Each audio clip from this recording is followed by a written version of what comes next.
capítulo 2. El alfarero y el barro. Nosotros somos el barro, y tú el alfarero. Todos somos obra de tu mano. Isaías 64, 8. Cuando estamos pasando por una crisis matrimonial es muy fácil enfocarse en lo que nuestros maridos nos están haciendo. Sin embargo, mientras usted haga esto, usted tendrá conflicto y nunca llegará a la victoria. Nosotros aprenderemos que nuestros maridos no son el enemigo en Ganado sin palabra. Vamos a aprender en este capítulo que Dios muchas veces no está cambiando la conducta de nuestros esposos porque Dios está usando las cosas que nuestros esposos están haciendo como la rueda del alfarero y sus manos para moldearnos más a su imagen. No obstante, nosotros nos quejamos porque nosotros preferiríamos que Él usara algo o a alguien más, menos a nuestros esposos y nuestros matrimonios como su rueda. ¿Pelea con su hacedor? Ay del que contiende con su aside. Ay del que no es más que un tiesto entre los tiestos de la tierra. ¿Acaso el barro le reclama al alfarero? Fíjate en lo que haces. Tu vasija no tiene agarraderas. Isaías 45, 9. Deje a Dios ser Dios. En lugar de quejarse acerca de cómo o a quién Él usa. Para instarnos hasta que finalmente buscamos a Dios para que nos cambie, adore a Dios por su fidelidad. Él ha determinado crear en usted un hermoso vaso listo para su uso, hasta que le plazca al alfarero. Pero la vasija que estaba modelando se le deshizo en las manos, así que volvió a hacer otra vasija, hasta que le pareció que le había quedado bien. Jeremías 18:4. Dios ha creado a cada persona para su placer y para su propósito. ¿Está usted amargada al respecto de su situación, su marido, sus padres, o Dios? Permita que Dios remueva los recuerdos de amargura que están causando que usted, el barro, se eche a perder en las manos del alfarero.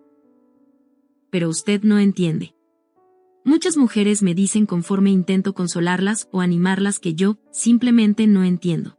En muchas maneras yo sí entiendo, aunque tienen razón de que nadie sino Jesús realmente entiende. ¿Acaso el alfarero es igual al barro? ¿Acaso le dirá el objeto al que lo modeló, él no me hizo? ¿Puede la vasija decir del alfarero, él no entiende nada? Isaías 29 horas y 16 minutos. Platique con él acerca de su situación y permítale que le dé paz. Él sabe lo que es mejor para usted, así que trabaje junto a él. Usted está en sus manos. Pueblo de Israel, ¿acaso no puedo hacer con ustedes lo mismo que hace este alfarero con el barro? Haré el Señor. Ustedes, pueblo de Israel, son en mis manos como el barro en las manos del alfarero. Jeremías 18:6. ¿No es un gran consuelo el saber que usted está en las manos de Dios? Aunque su esposo pueda decirle que a él no le importa, o si la trata como si no le importara, a su Señor sí le importa a usted. Mi esposo, Dan, comparte en el video 4 la verdad acerca de lo que su esposo está realmente pensando o sintiendo. Solo los humildes. Humíllese a sí misma.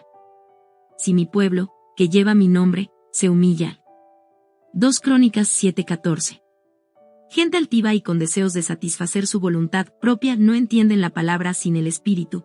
Para conocer la mente de Dios necesitamos humildad. La humildad será probada. Y te humilló y te puso a prueba para conocer lo que había en tu corazón, y ver si cumplirías o no sus mandamientos. Deuteronomio 8:2. La humildad la salvará a usted. Porque Dios humilla a los altaneros, y exalta a los humildes. Job 22:29. La humildad fortalecerá su corazón. Tú, Señor, escuchas la petición de los indefensos, les infundes aliento y atiendes a su clamor. Salmo 10:17. Solo el humilde será exaltado. De sus tronos derrocó a los poderosos, mientras que ha exaltado a los humildes. Lucas 1:52. Solo a los humildes se les dará la gracia que necesitan. Pero Él nos da mayor ayuda con su gracia. Por eso dice la Escritura: Dios se opone a los orgullosos, pero da gracia a los humildes. Humíllense delante del Señor, y Él los exaltará. Santiago 4, 6,10. La humildad tiene sus raíces en el espíritu. En fin, vivan en armonía los unos con los otros, compartan penas y alegrías, practiquen el amor fraternal, sean compasivos y humildes. 1 Pedro 3:8. Sin embargo, la falsa humildad será manifestada como justicia propia. Arrogancia espiritual. Más de la mitad de los que vienen a nuestro ministerio por ayuda para restaurar sus matrimonios exhiben arrogancia espiritual o justicia propia. Esto es a lo que yo me refiero como espíritu de fariseo. Damas, esto es muy peligroso. Esto impedirá que Dios se mueva en sus matrimonios hacia la restauración, y es lo que realmente está alejando a sus maridos.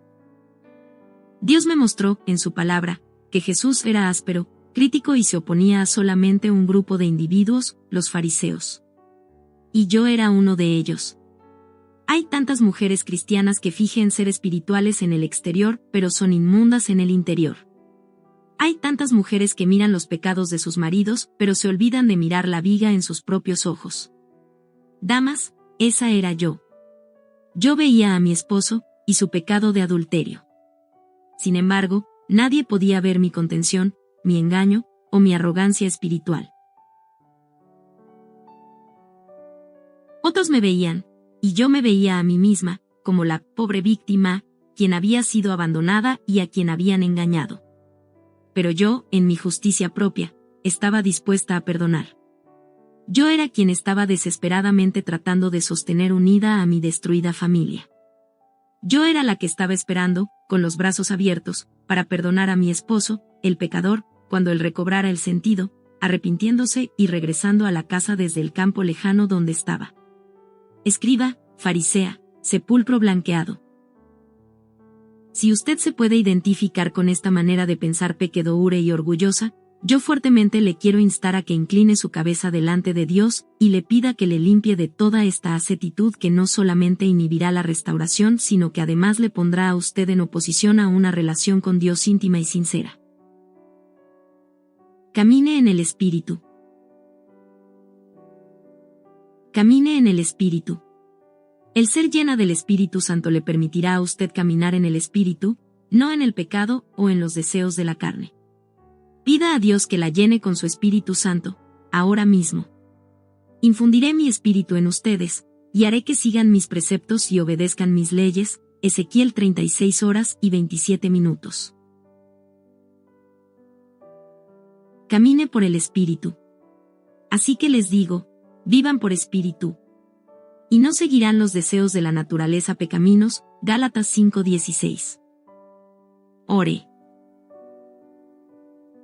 Si mi pueblo, que lleva mi nombre, se humilla y ora. 2 Crónicas 7:14. En el curso de ánimo de ministerios de Ristau. Ración. Todas las mujeres cuyos esposos han estado con otra mujer, oraron para que sus vientres fueran cerrados. Todos fueron cerrados, excepto uno. Dios usó a este hijo como la herramienta para restaurar a esa familia. Siempre podemos confiar en que Dios hará que todo sea para nuestro bien si sabemos que Dios dispone todas las cosas para el bien de quienes lo aman, los que han sido llamados de acuerdo con su propósito. Romanos 8:28. ¿Qué condición se necesita para ser escuchada? Conforme sus deseos a su voluntad. La promesa de Jesús está basada en esta condición. Si permanecen en mí y mis palabras permanecen en ustedes, pidan lo que quieran, y se les concederá. Juan 15:7. Cuando su corazón descansa en Jesús solamente y su voluntad está centrada en su voluntad, usted está verdaderamente haciéndolo a Él su Señor. Y saber su voluntad es saber su palabra. Es su voluntad que su matrimonio sea sanado. Él odia el divorcio y desea que seamos reconciliados. Sin embargo, Él tiene condiciones. La condición de la bendición. Cada promesa dada por Dios tiene una condición para esa bendición. Muchos reclamarán una porción de la Escritura, pero al mismo tiempo omitirán las condiciones o las pasarán por alto. Condición: cree en el Señor Jesús. Promesa: y serán salvos. Hechos 16:31. Condición: deleítate en el Señor. Promesa: y Él te concederá los deseos de tu corazón. Salmo 37:4. Condición: instruye al niño en el camino correcto. Promesa: y aún en su vejez no lo abandonará. Proverbios 22:6. Condición: primero para quienes lo aman, a Dios, y en segundo lugar a los que han sido llamados de acuerdo con su propósito. Promesa: sabemos que Dios dispone todas las cosas para el bien. Romanos 8:28. Mire a Él y sea radiante. Ellos fueron radiantes. Radiantes están los que a Él asciuden, jamás su rostro se cubre de vergüenza. Salmo 34:5. Busque su rostro. Buscad mi rostro. Si mi pueblo, que lleva mi nombre, se humilla y ora, y me busca. 2 Crónicas 7:14. Refúgiense en el Señor y en su fuerza, busquen siempre su presencia. 1 Crónicas 16:11. Buscarán ganarse mi favor, angustiados, me buscarán con ansias. Oseas 5:15.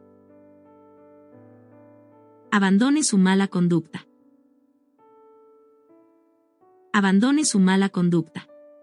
Si mi pueblo, que lleva mi nombre, se humilla y ora, y me busca, y abandona su mala conducta. 2 Crónicas 7:14. Las escrituras no son solo para la cabeza, son para el corazón y la voluntad.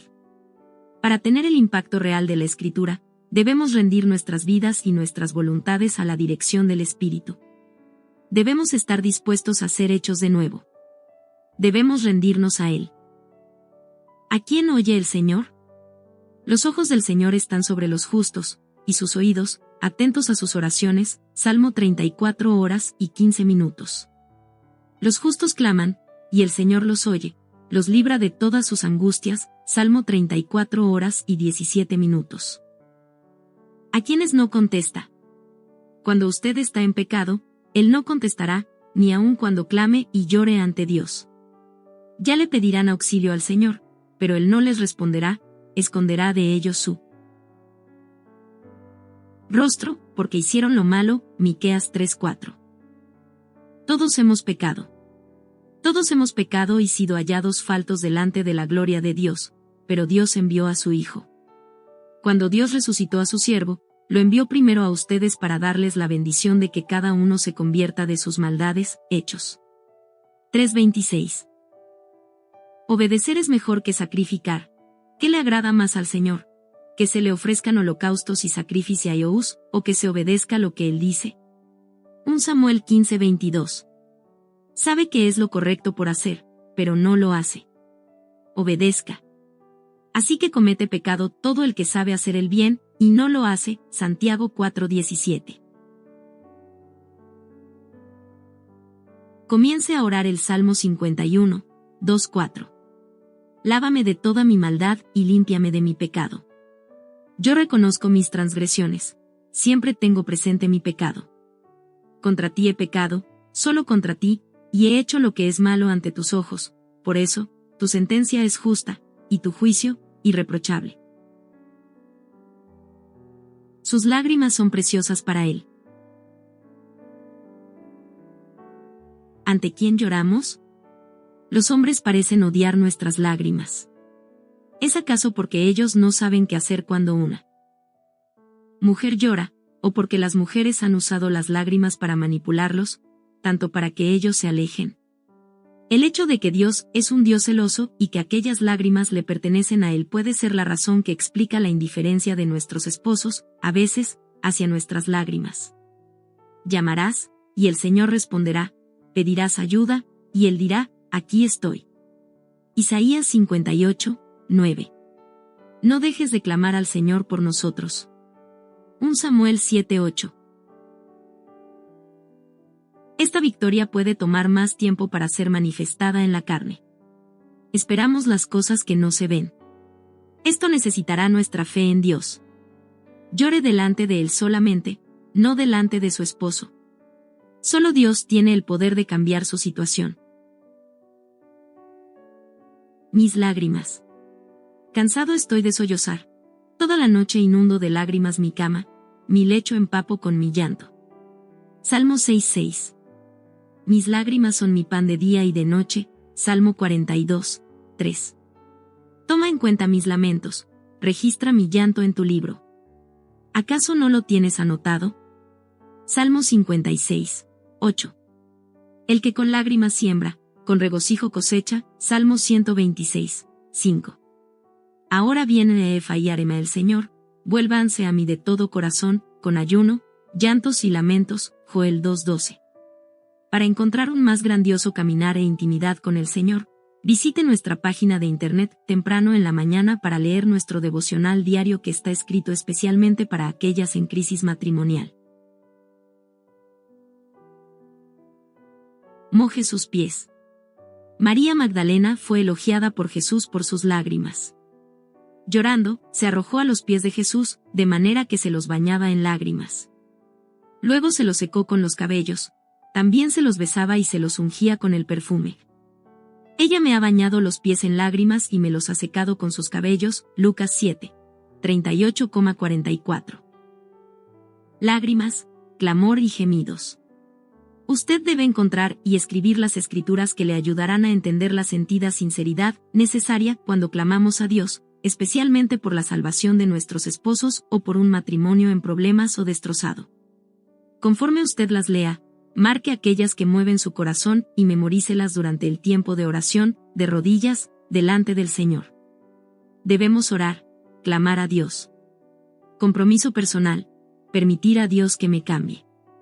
Basada en lo que he aprendido de la palabra de Dios, me comprometo a permitir a Dios que me cambie a través de cualquier medio o a través de cualquier persona que Él escoja. Yo enfocaré mi atención en cambiarme a mí misma en lugar de cambiar a mi esposo o a otros alrededor de mí.